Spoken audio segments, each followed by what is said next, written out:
We begin in Cedar Rapids, where a man charged with murdering a Waterloo woman made his first appearance in court this morning. Police arrested Shaun Hogan yesterday after they made the connection between him and the woman found dead on Wednesday in the middle of a rural road near Walker. CBS 2 News reporter Mugo Odigwe is at the Lynn County Courthouse tonight, where Hogan had his hearing. Mugo?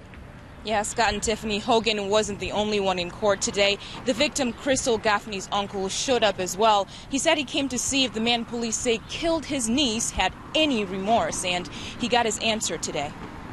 John Maynard, Crystal Gaffney's uncle, recalls the first time he met Shaun Hogan. He has this act about him. He's very polite and acts, like Mr. Innocent type individual, but it's an act. That supposed act disappeared in court Friday morning. Shaun Michael Hogan, you've been accused of the crime of murder in the first degree. As court officials read the charges against Hogan, the look on his face was unmistakable. A smile, then a smirk. You know how that makes a person feel? He had no remorse for my niece's death. Maynard says Hogan and Gaffney were in a relationship for about a year and a half, but things were bumpy even while they lived in California. I've contacted the law enforcement before. I've had to contact the law enforcement in Sacramento, California, because Crystal was scared of him. He says Crystal had a tough childhood, but kept taking Hogan back. They were involved in a court situation.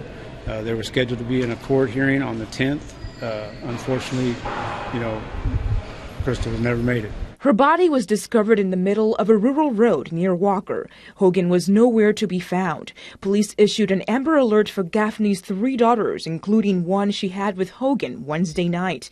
They eventually found the girls an hour later and arrested Hogan Thursday afternoon. You willfully killed Crystal Gaffney with malice aforethought. Got a lot of emotions flying, and I just want to make sure he gets what he gets. Maynard says he also wants people to remember his niece as a good mother who loved her children. Crystal was a good person.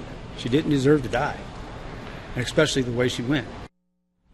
The judge set a $1 million bond based on Hogan's previous experiences with offenses in the court. A preliminary hearing was also set for July 1st. If convicted, he would face life in prison. Covering the corridor in Cedar Rapids, Mugo Odigwe, CBS 2 News.